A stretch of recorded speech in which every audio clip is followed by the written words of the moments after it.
আসসালামু আলাইকুম রহমতুল্লাহ। সুপ্রিয় শিক্ষার্থীবৃন্দ, অ্যাকাউন্টিং ইজির পক্ষ থেকে তোমাদের সবাইকে অনেক অনেক শুভেচ্ছা এবং অভিনন্দন। আমি পুরো ক্লাস জুড়ে তোমাদের সঙ্গে আছি Mohammad Abu Taleb, founder and CEO accounting easy. আমরা শিখব ব্যাংক সমন্বয় বিবরণী। আজকের ক্লাসটি হলো ব্যাংক সমন্বয় বিবরণীর প্রথম ক্লাস। তোমরা যদি ব্যাংক সমন্বয় বিবরণী শিখতে চাও, ব্যাংক সমন্বয় বিবরণী শেখার জন্য বিভিন্ন ভিডিও খুঁজে বেড়াচ্ছ কিন্তু ভালো মতন শিখতে পারছ না, তুমি যদি আমার এই ক্লাসগুলো করো, মনোযোগ সহকারে করো, 100% গ্যারান্টি দেবো ইনশাআল্লাহ তুমি অবশ্যই আমার কাছ থেকে শিখতে পাবা। বুঝতে পারলা? এতটুকু আমি 100% গ্যারান্টি দিছি, বাকিটা আল্লাহ ভরসা। তবে শর্ত দুইটা। কি কি শর্ত? শর্ত হলো সিকোয়েন্স মেনটেন করে ভিডিও দেখতে হবে। এটা হলো আমার প্রথম পর্ব, এরপরে তোমাকে দ্বিতীয় পর্বটা দেখতে হবে, তারপরে তৃতীয় চতুর্থ, এভাবে আমি 10টা পর্ব দেব। 10টা পর্ব যে দেখবে, বিলিভ মি, ও অবশ্যই অবশ্যই ব্যাংক সমন্বয় বিবরণী পাবে। আবার বলি একটু, আমি এতটুকু বলেছি যে ব্যাংক সমন্বয় বিবরণী শিখতে চায় খুব ভালো মতো, হাতের ইশারায় যে শিখতে চায়, কোনো প্রকার আমি অন্যজনের মতো করে শিখাবো না, খুব সহজেই শিখাবো ইনশাআল্লাহ, এতটুকু বিশ্বাস রাখো। যে হাতের ইশারায় শিখতে চায়, যদি সে সিকোয়েন্স মেনটেন করে ক্লাসগুলো করে, প্রথম ক্লাস, দ্বিতীয় ক্লাস, তৃতীয় ক্লাস, এভাবে যে করবে, সে 100% ব্যাংক সমন্বয় বিবরণী পাবে। সো আই হোপ তোমরা আমার কথা বুঝতে পেরেছো প্রিয় শিক্ষার্থীরা। তাহলে আমরা ক্লাসটি শুরু করে দিই। আমাদের ক্লাস করতে গেলে অবশ্যই ধৈর্য লাগবে এবং খাতা কলম লাগবে। অবশ্যই কিন্তু ধৈর্য প্লাস খাতা কলম লাগবে, ঠিক আছে? আমি যেগুলো যেভাবে লিখেছি হুবহু এইভাবেই নোট করতে হবে, তা না হলে কিন্তু হবে না। কারণ প্রথম ক্লাস এবং দ্বিতীয় ক্লাস, এই দুটো ক্লাস যে ভালো মতন করবে এবং ভালো মতন বুঝবে, সে 1000% আমি গ্যারান্টি দিতে পারবো, সে অবশ্যই ব্যাংক সমন্বয় বিবরণী পাবে। কে পাবে? যে প্রথম ক্লাস এবং দ্বিতীয় ক্লাসটা ভালো মতো নোট করবে, সে পাবে, মানে পাবে, 100% পাবে, বিলিভ মি পাবে, ইনশাআল্লাহ পাবে।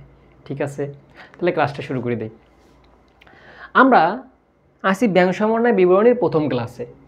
ব্যাংক সমন্বয় বিবরণী তৈরি করার আগে বা ব্যাংক সমন্বয় বিবরণী জিনিসটা কি, এগুলোও জানার আগে সরাসরি আমরা একটা জিনিস জানবো, যে ব্যাংক সমন্বয় বিবরণী প্রস্তুত করে আমানতকারী বা নগদান বই। তাহলে আমরা এইটা জানার চেষ্টা করলাম যে ব্যাংক সমন্বয় বিবরণী প্রস্তুত করে কে আমানতকারী বা নগদান বই। তাহলে এই যে ব্যাংক সমন্বয় বিবরণী আমরা যে অধ্যায়টা করতে আসছি, তাহলে ওই অধ্যায়টা কে প্রস্তুত করে? আমানতকারী বা নগদান বই। এখন প্রশ্ন করিও না আমানতকারীকে নগদান বইকে, একটু পরে কিন্তু বলবো, আগে অপেক্ষা করো। খুব ধৈর্য ধরে খিস মেরে থাকবা, প্রশ্ন যতই মনে আসুক খিস মেরে ধরে থাকবা, তুমি প্রথম ক্লাস এবং দ্বিতীয় ক্লাস করবা, তোমার সকল প্রশ্নের উত্তর পেয়ে যাবা। এটা আমি তোমার গ্যারান্টি দিলাম ইনশাআল্লাহ, 100% গ্যারান্টি। ঠিক আছে, ওকে আসো। তাহলে ব্যাংক সমন্বয় বিবরণী প্রস্তুত করে কে? আমানতকারী বা নগদান বই। কিন্তু শুধু ব্যাংক বিবরণী প্রস্তুত করে ব্যাংক, কিছুই বুঝিনি। আবার শোনো, যদি এই সমন্বয় কথাটা থাকে, কি থাকে বলো তো? এই সমন্বয় কথাটা থাকলে তখন আমানতকারী বা নগদান বই আমাদের কি করবে? ব্যাংক সমন্বয় বিবরণী প্রস্তুত করবে। তাহলে সমন্বয় কথাটা থাকলে আমানতকারী বা নগদান বই প্রস্তুত করবে। যদি সমন্বয় কথা না থাকে, তখন কে প্রস্তুত করবে বলো তো? ব্যাংক প্রস্তুত করবে। তার মানে আমরা এটা দেখার চেষ্টা করতেছি, এই ব্যাংক সমন্বয় বিবরণী, তাহলে ব্যাংক সমন্বয় বিবরণী কে প্রস্তুত করে? আমানতকারী বা নগদান বই। আর শুধু ব্যাংক বিবরণী কে প্রস্তুত করে? সমন্বয় কথাটা না থাকলে কি হয়? শুধু ব্যাংক বিবরণী। এই ব্যাংক বিবরণী কে প্রস্তুত করে? ব্যাংক।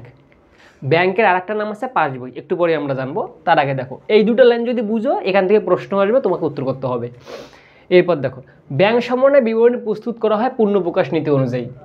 কি লিখেছেন ভাই? তুমি জাস্ট এটা সুন্দর মতো লিখে নাও যে ব্যাংক সমন্বয় বিবরণী প্রস্তুত করা হয় পূর্ণ প্রকাশ নীতি অনুযায়ী। এখানে প্রশ্ন আসবে এভাবে, ব্যাংক সমন্বয় বিবরণী কোন নীতি অনুযায়ী প্রস্তুত করা হয়? ব্যাংক সমন্বয় বিবরণী কোন নীতি অনুযায়ী প্রস্তুত করা হয়? তোমাকে দাগ করতে হবে পূর্ণ প্রকাশ নীতি। ব্যাংক সমন্বয় বিবরণী কোন নীতি অনুযায়ী প্রস্তুত করা হয়? পূর্ণ প্রকাশ নীতি। তাহলে আমি এই পর্যন্ত তোমাকে 3টা ইনফরমেশান দিছি, এই 3টা ইনফরমেশান 100% তোমার ইনশাআল্লাহ পরীক্ষায় আসবে। ঠিক আছে, তাহলে আমি কি বললাম?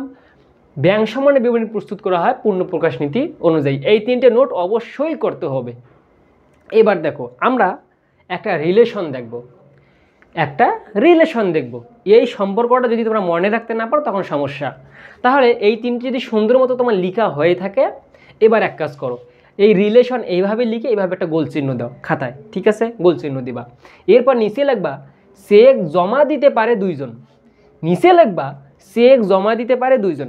আবারও বলি, নিচে লিখবা চেক জমা দিতে পারে দুইজন।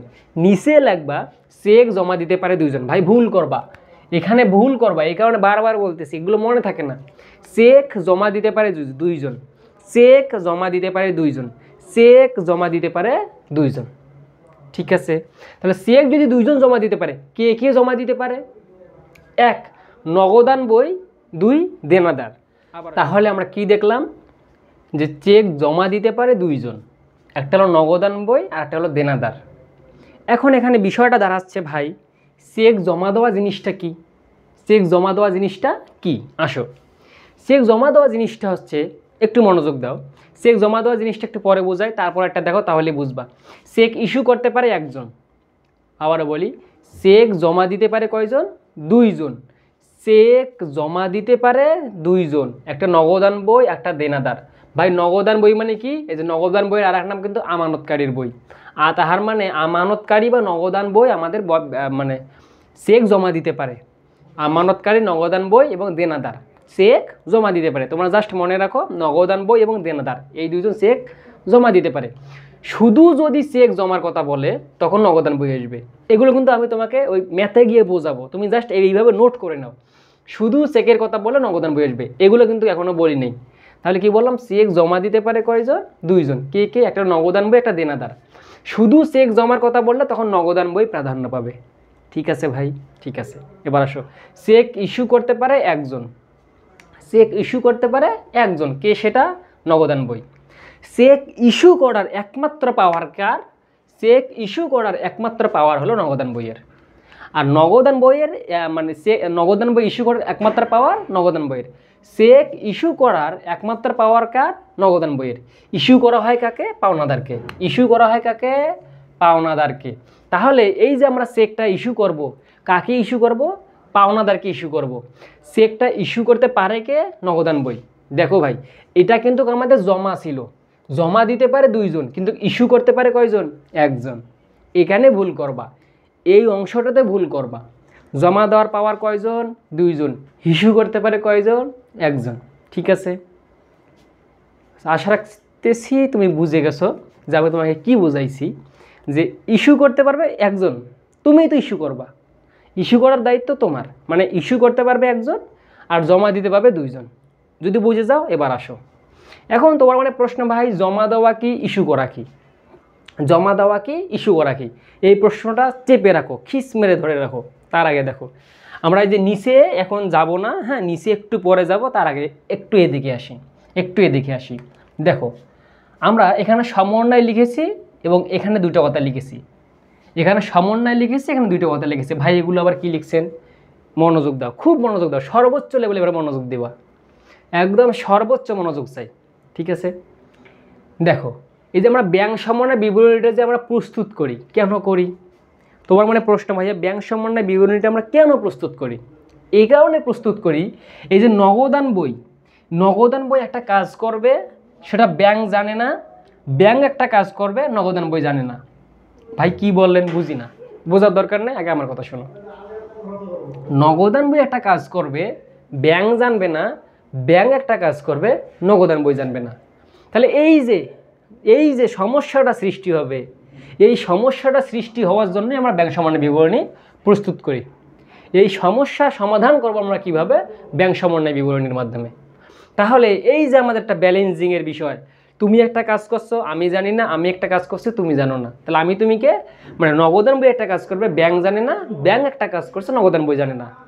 এই যে গড়মিল, এই যে অসামঞ্জস্যতা, এটার জন্যই আমরা ব্যাংক সমন্বয় বিবরণী প্রস্তুত করি, ঠিক আছে? তাহলে ভাইয়া কী বলেন এতক্ষণ থেকে? আপনি কি বললেন একটু সামারি বলেন। কিচ্ছু বলিনি তোমাকে, আমি কোনো কিছুই মনে রাখতে বলিনি এ পর্যন্ত। তোমাকে জাস্ট আমি বলেছিলাম নোট করো, ঠিক আছে? কি কি বলছেন আবার বলেন। আবার বলতেছি, বলেছিলাম যে ব্যাংক সমন্বয় বিবরণী প্রস্তুত করে আমানত করে বা নগদান বই, কিন্তু শুধু ব্যাংক বিবরণী প্রস্তুত করে ব্যাংক, শুধু ব্যাংক বিবরণী প্রস্তুত করে ব্যাংক। ব্যাংক সমন্বয় বিবরণী প্রস্তুত করা হয় পূর্ণ প্রকাশ নীতি অনুযায়ী। এগুলো মুখস্থ করা যাবে না, এগুলো জাস্ট মাথায় রাখবা। মুখস্থ করলে তোমার পরেরগুলো মনে রাখতে খুব কঠিন হবে, মুখস্থ করারই দরকার নেই। এরপর আমরা শিখেছিলাম রিলেশন। কি রিলেশন? চেক জমা দিতে পারে কয়জন? 2 জন। একটা নগদান বই, একটা নগদান বই আর একটা কি দেনাদার। আর চেক ইস্যু করতে পারে একজন, সেটাকে নগদান বই। তাহলে এই যে আমরা চেকটা যে ইস্যু করি, কাকে ইস্যু করি? পাওনাদারকে ইস্যু করি। ঠিক আছে। এরপর আমি তোমাকে এখানে এতটুকু বলেছি, ব্যাংক সমন্বয় বিবরণীটা আমরা কেন প্রস্তুত করি। নগদান বই একটা কাজ করে, ব্যাংক জানে না। ব্যাংক একটা কাজ করে, নগদান বই জানে না। এই যে একজন জানে একজন জানে না, একজন জানে একজন জানে না, এই যে ঝামেলাটা, এই ঝামেলার জন্য আমরা ব্যাংক সমন্বয় বিবরণী প্রস্তুত করি। বুঝতে পারলেন? তাহলে এতক্ষণ যদি আমার কথাবার্তা বুঝে থাকেন, যেভাবে লিখেছি ওইভাবেই নোট করতে হবে, তা না হলে বুঝবেন না। কারণ 3, 4, 5, 6 ওই ক্লাসগুলোতে আমি কিন্তু এই নোটের কথা বারবার বলবো যে ওই নোটে যে ওখানে গিয়ে দেখেন, মিলে যাবে। কারণ সবগুলো যে তোমাকে এখনই মুখস্থ করে ফেলতে হবে এটা একদম কোনো নেসেসারি না। কারণ তুমি এগুলো প্র্যাকটিস করতে করতে মনে থাকবে। এখন তুমি যদি এই মুহূর্তে এগুলো মুখস্থ করা শুরু করে দাও, জীবনেও পাবা না, লিখে নাও পাবা না। কারণ এগুলো মুখস্থ করার জিনিস না, এগুলো বোঝার জিনিস। এখন তোমার মনে প্রশ্ন, ভাইয়া এই যে একটু আগে যে বললেন, আপনি বলবেন জিনিসটা কি, এই জমা দেওয়া জিনিসটা কি, ইস্যু করা জিনিসটা কি? জমা দেওয়া জিনিসটা কি, ইস্যু করা জিনিসটা কি? এখন জমা দেওয়া জিনিসটা এবং ইস্যু করা জিনিসটা এখন আমরা দেখব। যদি আমরা এগুলো বুঝে থাকি, তাহলে এই জায়গায় আমরা দেখব জমা দেওয়া জিনিসটা এবং ইস্যু করা জিনিসটা কি। তাহলে দেখো, আমি এখানেই দেখাই দিচ্ছি। এই যে এইটা হইলো তুমি, দেখা যাবে কি? হ্যাঁ, এইটা হইলো কে? তুমি। তোমাকে একটু সুন্দর মতো আর্ট করলাম, এটা তুমি। আর এইটা হলো গিয়ে কি বলো তো, এটা হলো আমাদের ব্যাংক। এটাকে ব্যাংক ভাই, এটাকে তুমি, এটাকে ব্যাংক। তো এখন তুমি যেহেতু আমার ক্লাস করতেছো, অ্যাকাউন্টিংয়ের একজন স্টুডেন্ট, তো তোমার কাছে বহুত টাকা হতেই পারে। সারাদিন কোটি কোটি টাকার হিসেব করো, তোমার কাছে বহুত টাকা আছে। ধরো তোমার কাছে এই মুহূর্তে 20 লক্ষ টাকা আছে। তা তুমি এখন চিন্তা করতেছো এই 20 লক্ষ টাকা আমি কোথায় রাখি? ঘরের মধ্যে রাখলে চুরি হওয়ার সম্ভাবনা আছে। তো তখন তুমি চিন্তা করলা যে আমি কি করি। তখন তোমার বন্ধু একজন বলল, যা ব্যাংকে গিয়ে একটা অ্যাকাউন্ট খুল। তখন তুমি গেলা কই? ব্যাংকে গেলা। ব্যাংকে গিয়ে একটা অ্যাকাউন্ট খুললা। কি খুললা? অ্যাকাউন্ট খুললা। একটা অ্যাকাউন্ট খুললা, ব্যাংকে গিয়ে একটা অ্যাকাউন্ট খুললা। এটা তুমি। আর এইটা হলো তোমার বন্ধু। এটাকে তোমার বন্ধু। তোমার বন্ধুকে একটু নষ্ট করে আর্ট করে দিলাম। এটা হলো তোমার বন্ধু। তোমার বন্ধুর কাছেও 10 লক্ষ টাকা আছে, আর একজন বন্ধু, কিন্তু সে ব্যাংকে অ্যাকাউন্ট খোলে নাই। তাহলে কি সে ব্যাংকে টাকা রাখতে পাবে? পাবে না। তাহলে ব্যাংকে টাকা রাখতে পাবে কে? ব্যাংকে যে অ্যাকাউন্ট খুলে সেই টাকা রাখতে পাবে। তাহলে ধরে নাও এইদিকে তোমার আর একটা বন্ধু আছে, ঠিক আছে, মাথা মোটা বন্ধু, ওর কাছেও আছে 20 লক্ষ টাকা। তো এও কি করলো? ব্যাংকে এসে একটা অ্যাকাউন্ট খুললো। তার মানে এও যদি ব্যাংকে অ্যাকাউন্ট খুলে, তাহলে এও ব্যাংকে টাকা জমা রাখতে পারে। ভাই, এগুলো দ্বারা কী বোঝাচ্ছেন? কিছুই বুঝি না, কিছুই বুঝতে হবে না। তার মানে এটা আমি বোঝানোর চেষ্টা করতেছি, যে ব্যাংকে অ্যাকাউন্ট খুলবে সে শুধু ব্যাংকে টাকা জমা রাখতে পাবে, যে অ্যাকাউন্ট খুলবে না সে জমা রাখতে পাবে না। আশা রাখছি এবার বুঝছো। যদি বুঝে যাও এবার মনোযোগ দাও। এখন তুমি আজ থেকে মনে মনে 50 বছর আগের কথা চিন্তা করো। যদিও বা বর্তমানে সঙ্গে সঙ্গে টাকা চলে আসে, কিন্তু আমরা যে ম্যাথগুলো করব এগুলো 50 বছর 100 বছর আগের ম্যাথ। বুঝতে পারলা? তাহলে এবার দেখো তুমি যেহেতু তোমার কাছে যেহেতু 20 লক্ষ টাকা আছে, তো তুমি চিন্তা করলা তুমি প্রথম অবস্থায় 5 লক্ষ টাকা জমা রাখবা। কত টাকা? 5 লক্ষ টাকা জমা রাখলা। তা ব্যাংকও যথারীতি 5 লক্ষ টাকা উঠাইলো। তাহলে আমি এখানে লিখি, তুমি 5 লক্ষ টাকা জমা রাখলা, তুমি জমা রাখলা 5 লক্ষ টাকা। ব্যাংকও কি করলো? এই যে ব্যাংকও যথারীতি 5 লক্ষ টাকা উঠাইলো। পরবর্তীতে তুমি আবারও 2 লক্ষ টাকা জমা রাখলা, ব্যাংকও কি করলো? 2 লক্ষ টাকা জমা করলো। তো এবার কি হয়েছে? তোমার যে ওই যে তুমি ব্যবসা করো, তোমার যে একজন দেনাদার আছে, সেই দেনাদার এখানে তোমার ব্যাংক হিসেবে 2 লাখ টাকা দিয়ে দিছে, বা 50,000 টাকা দিয়ে দিছে, বা 1 লক্ষ টাকা দিয়ে দিছে। কে দিছে? দেনাদার আছে, সেই দেনাদার তোমার ব্যাংক অ্যাকাউন্টে সরাসরি টাকা দিছে। মানে তোমার হাতে টাকাটা দেয় নাই, সরাসরি ব্যাংক অ্যাকাউন্টে দিছে। তো ও ব্যাংক অ্যাকাউন্টে টাকা দিয়ে ওই আবুল আর তোমাকে বলেই নেই যে ভাইয়া টাকাটা পাঠাই দিছি, আপনি আমার কাছে টাকা পান, সেটা পাঠাই দিছি। তাহলে এই যে ওই আবুল ব্যাংকে টাকা পাঠাই দিছে, কিন্তু তুমি জানো না। তুমি কি জানো?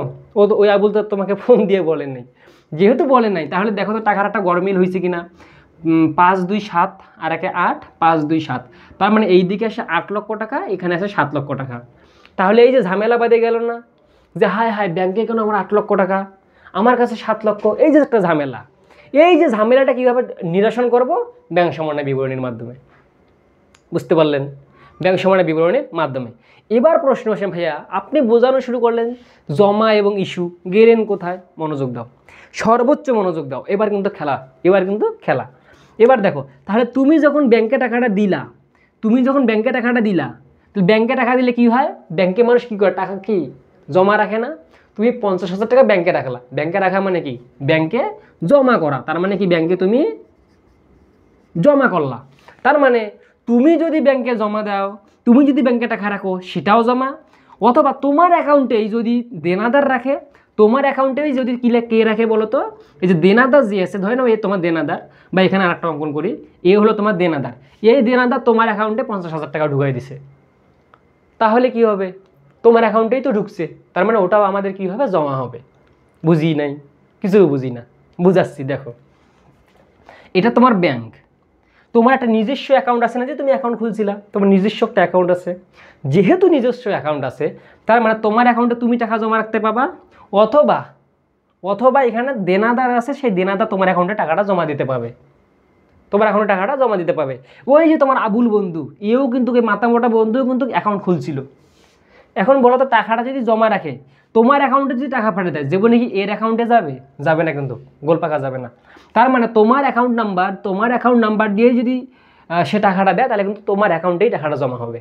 কিন্তু ওই যে আবুল, সে তোমাকে বলবে না। এই যে ও ও কিন্তু কখনোই বলবে না, ও অলস, বলবে না। ভাই কি বলেন বুঝি না, আবার বলেন, সহজভাবে বলেন। সহজভাবে বলতেছি, এবার মনোযোগ দাও। এবার লাস্ট ফিনিশিং। এটা আমি এতক্ষণ থেকে বোঝানোর চেষ্টা করতেছি। তুমি জমা দাও অথবা দেনাদার ব্যাংকে জমা দাও, এই দুইজনেই দেবে চিরজীবন। এই দুইজনের বাইরে কেউ দিবে না। তোমার আত্মীয় স্বজনও দিবে না, কেউ দিবে না। এই ম্যাথের মধ্যে আত্মীয় স্বজন বলে কেউ নেই। দুইজন মাত্র ব্যক্তি টাকা জমা দেবে। একটা হলো এই যে নগদান বই, আর একটা কে ছিল? দেনাদার। এই দুইজন ছাড়া আর কেউ টাকা জমা দেবে না। একদম পৃথিবী উল্টাই গেলে দেবে না। এবার বুঝছো? তার মানে তুমি জমা দিতে পাবা, অথবা দেনাদার জমা দিতে পাবে।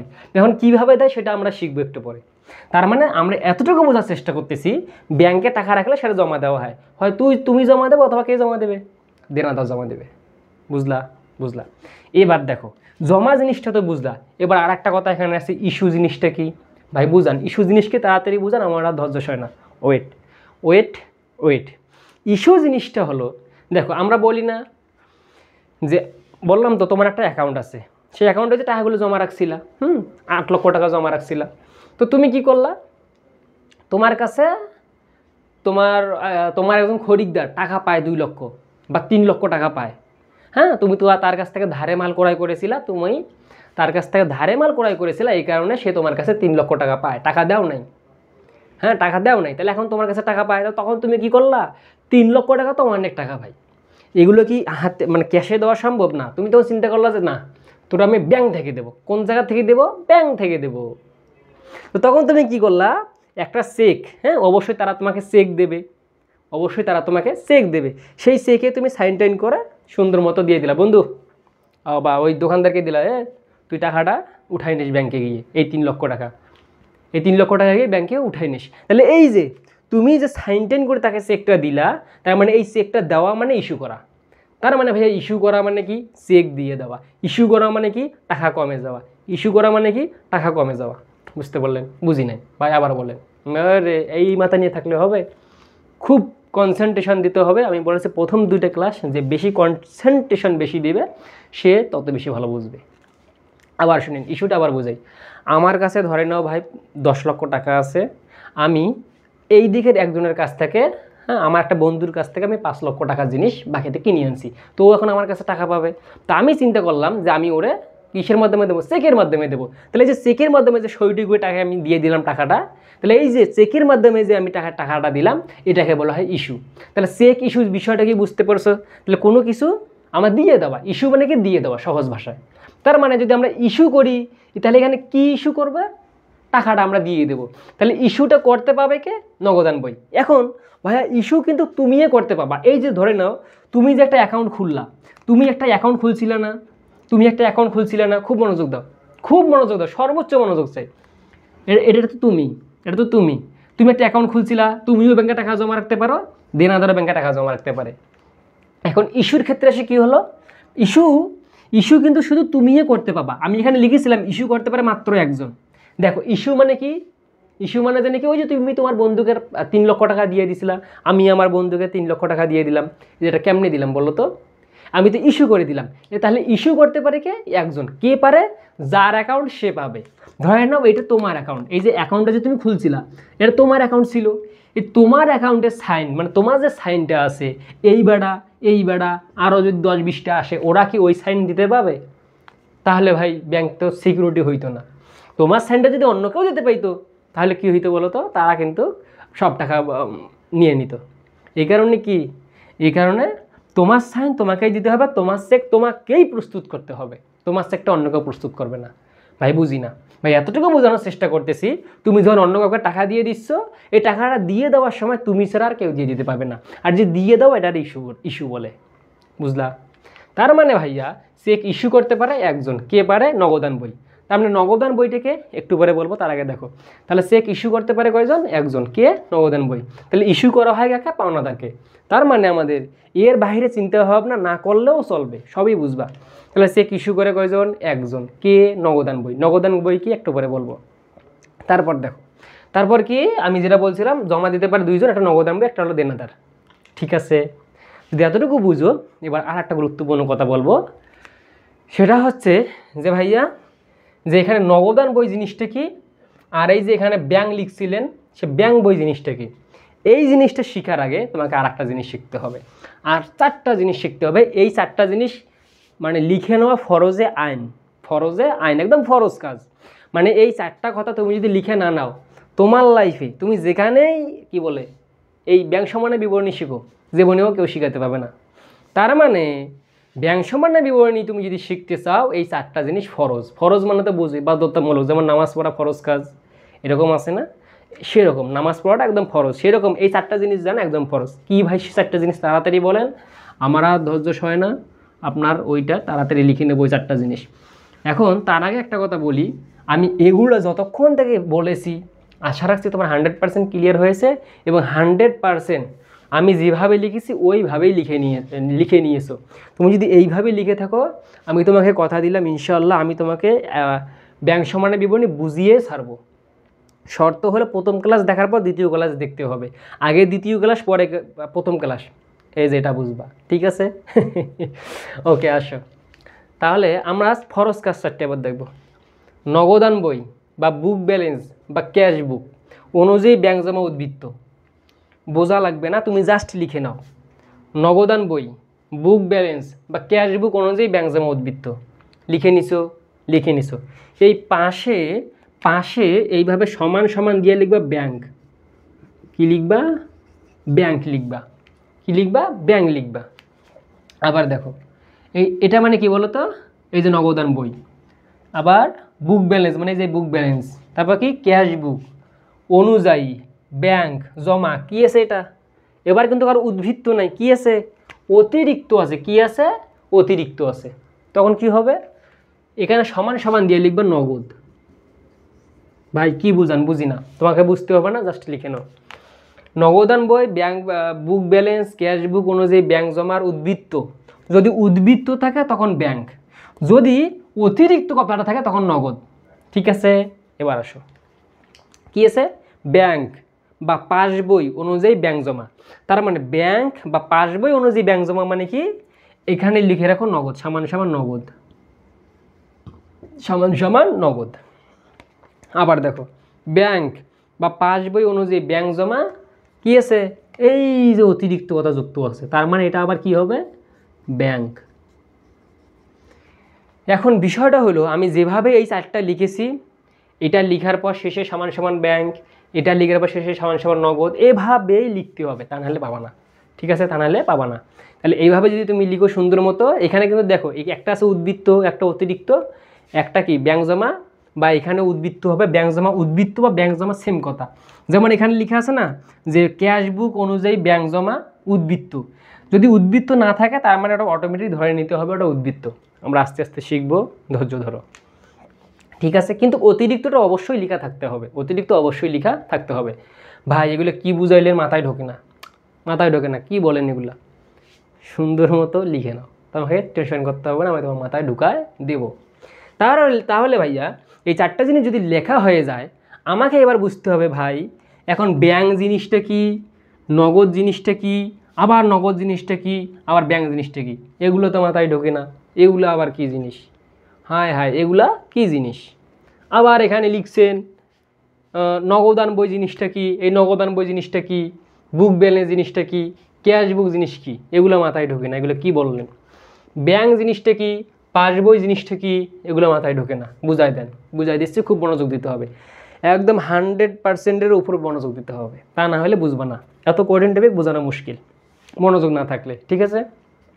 দেখো মনোযোগ দাও, লিখে নেওয়া আশা রাখছি হয়েছে, যদি লিখে নেওয়া হয়ে থাকে এবার দেখো আমি ওই চিত্রটা আবারও আর্ট করব, হ্যাঁ যেখানে আমরা ছিলাম ওইটা আবারও লাগবে, তা না হলে বোঝানো মুশকিল। আমাদের এটা কি ছিল বলো তো, এটা আমাদের ছিল বিতে ব্যাংক, আর এই যে এটা হলো তুমি, হ্যাঁ এটা তুমি। তাহলে এবার দেখো তুমি গিয়ে ব্যাংকে কি করেছিলা, একটা অ্যাকাউন্ট খুলেছিলা, একটা অ্যাকাউন্ট খুলেছিলা। ভাই কে অ্যাকাউন্ট খুললো রে, তুমি গিয়ে ব্যাংকে অ্যাকাউন্ট খুললা, তুমি গিয়ে ব্যাংকে অ্যাকাউন্ট খুললা। তাহলে এখানে ঘটলোটা কি, তার মানে তুমি যখন ব্যাংকে গিয়ে অ্যাকাউন্ট খুলতেছো তখন তুমি হইলে নগদান বই, তুমি হইলা ক্যাশ বুক, তুমি হইলা বুক ব্যালেন্স, ঠিক আছে। তার মানে তুমি যখন ব্যাংকে গিয়ে অ্যাকাউন্ট খুলতেছো তুমি হইলা নগদান বই, তুমি হলা বুক ব্যালেন্স, তুমি হলা ক্যাশ বুক। তুমি গিয়ে ব্যাংকে যখন অ্যাকাউন্ট খুলতেছো তুমি হলা নগদান বই, তুমি হলা বুক ব্যালেন্স, তুমি হলা ক্যাশ বই। ভাই আরও কোনো নাম আছে, হ্যাঁ তুমি যখন ব্যাংকে গিয়ে অ্যাকাউন্ট খুললা তার মানে তুমি একজন আমানতকারী, লিখে নাও, তার মানে তুমি একজন আমানতকারী। এই তিনটা ছাড়াও আর একটা আছে কি, আমানতকারী, লিখে নাও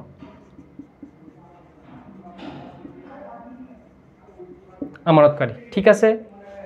ভাই দেখলামটা কি, কিছুই দেখিনি, নগদান বইও যে কথা, বুক ব্যালেন্সও সে কথা, ক্যাশ বুকও সে কথা, আমানতকারীও সে কথা, এগুলো মানে কি ওই আমানতকারী। তার মানে আমানতকারীকে যে অ্যাকাউন্ট খুলবে ব্যাংকে সে আমানতকারী। ওই যে তোমার বন্ধু আবুল, হ্যাঁ এই যে এ কি ব্যাংকে অ্যাকাউন্ট খুলছিল না, তার মানে ও যদি ব্যাংকে অ্যাকাউন্ট খুলে ও একজন আমানতকারী, আমি যদি ব্যাংকে অ্যাকাউন্ট খুলে আমিও একজন আমানতকারী। তাহলে আমানতকারীর আরেক নাম কি, নগদান বই, আমানতকারীর আরেক নাম কি, বুক ব্যালেন্স, আমানতকারীর আরেক নাম কি, ক্যাশ বুক। এই দুইটা লাগে না বেশি, বেশি লাগে এটা আর এটা, বুঝতে পারলা।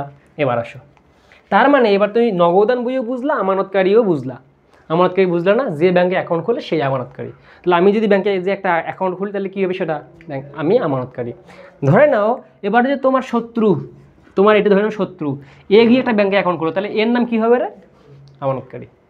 আশা রাখছি তুমি এবার বুঝতে পেরেছো। এবার দেখো ভাই এখানে লিখছেন ব্যাংক কি, পাসবই কি, এই পাসবই বুঝলে তুমি ব্যাংক অটোমেটিক বুঝে যাবা, তার মানে ওইটা মানে ওটা, ঠিক আছে, সিনোনিম ওগুলা।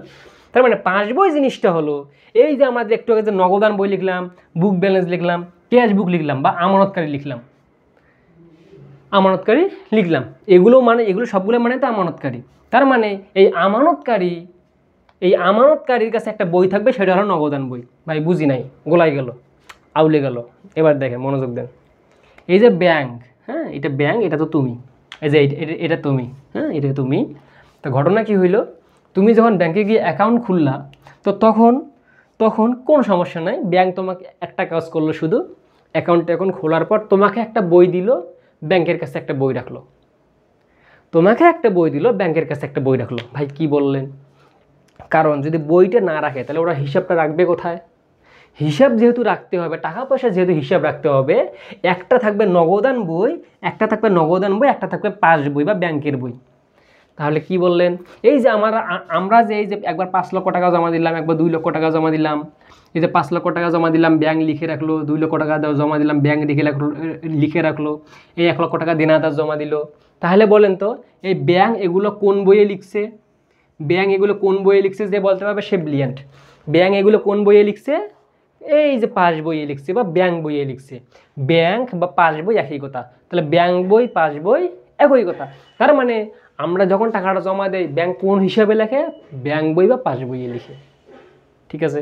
এখন এই যে আমরা যখন জমা দিলাম তখন আমরা 5 লক্ষ লিখলাম, 2 লক্ষ, তাহলে এগুলো আমরা কোন বইয়ে লিখলাম? এই নগদান বইয়ে লিখলাম। যদি বুঝে থাকেন এর থেকে বেশি বোঝার আর কোনো দরকার নেই। যদি বুঝে থাকেন এর থেকে বেশি বোঝার আর কোনো দরকার নাই। এছাড়াও আমি আর একটা সবথেকে গুরুত্বপূর্ণ, মারাত্মক গুরুত্বপূর্ণ একটা বিষয় শিখাই দেবো তোমাদের, খুব মনোযোগ দিতে হবে, তা না হলে হবে না। একদম মারাত্মক গুরুত্বপূর্ণ। এগুলো যদি এমন করে সুন্দর মতো নোট করা হয়ে থাকে, সবথেকে গুরুত্বপূর্ণ, মানে এই ভিডিওর মধ্যে সবথেকে গুরুত্বপূর্ণের মধ্যে গুরুত্বপূর্ণ যদি একটা কথা থাকে সেটা হলো এটা। কি সেটা? দেখো, আমরা তো মূলত শিখতেছি কি ব্যাংক সমন্বয় বিবরণী না? ব্যাংক সমন্বয় বিবরণীর আমরা এতক্ষণ থেকে একটা জিনিস বোঝার চেষ্টা করলাম, আমাদেরকে একটা অ্যাকাউন্ট খুলতে হবে। অ্যাকাউন্ট খোলার পর আমাদেরকে দুইটা জিনিস দেবে, একটা আমাদেরকে দেবে, একটা ব্যাংকের কাছে রাখবে। কী রাখবে? ওই যে একটা নগদান বই, একটা হলো ব্যাংকের বই বা পাস বই। ঠিক আছে, একটা নগদান বই দেবে, একটা ব্যাংকের বই বা পাস বই দেবে। একটা নগদান বই, একটা পাস বই। তাহলে পাস বইটা কার বলো তো? পাস বইটা কিন্তু ব্যাংকের কাছে থাকে, নগদান বইটা আমাদের কাছে থাকে। ধরে নিচ্ছি, যদিও এটাও আমাদের কাছে থাকে। এই কথা বললে মাথা ঘুরে যাবে। আগে শোনো, এটা ধরে নাও ব্যাংকের কাছে থাকে, এটা আমাদের কাছে থাকে। নগদান বইটা আমাদের কাছে থাকে, ওই যে আমরা আমাদের হিসাবে লিখি নগদান বইয়ে। এগুলো কোথায় থাকে? পাস বইয়ে। তাহলে পাস বই ব্যাংকের কাছে থাকে, এটা আমাদের কাছে থাকে। এবার দেখো, খুব মনোযোগ দাও, 100% মনোযোগ চাই। তাহলে বিষয়টা কি? হাত এমন করলাম, ঠিক আছে। এই হাতের নাম দিলাম আমি, এই হাতের নাম কি দিব বলো তো? নগদান বই দিলাম। এই হাতের নাম কি? নগদান বই। এই যেটা হাতে আমাদের ঘড়ি আছে এটা হলো নগদান বই। আর যে হাতে ঘড়ি নেই এটার নাম কি দিলাম? ব্যাংকের বই। কিছুই বুঝি না বা এগুলো কী দেখা, মনোযোগ দাও। 2 হাত আমার নিচে আছে, উপরে উঠাইলাম, ঠিক এমন করলাম বুকের সামনে। তুমি এরকম করো, তা না হলে বুঝবা না। এরকম করলাম, করার পর এই হাতের নাম কি দিছি? নগদান বই। এই হাতের নাম কি দিছি? ব্যাংকের বই। এই হাতের নাম কি দিছি? নগদান বই। এই হাতের নাম কি দিছি? ব্যাংকের বই।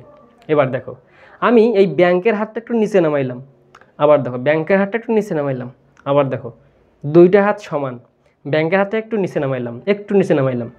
এবার দেখো তো দুইটা হাতের মধ্যে 19-20 হয়েছে কি না? একটা উঁচু একটা নিচু, উঁচু নিচু কিন্তু হয়েছে।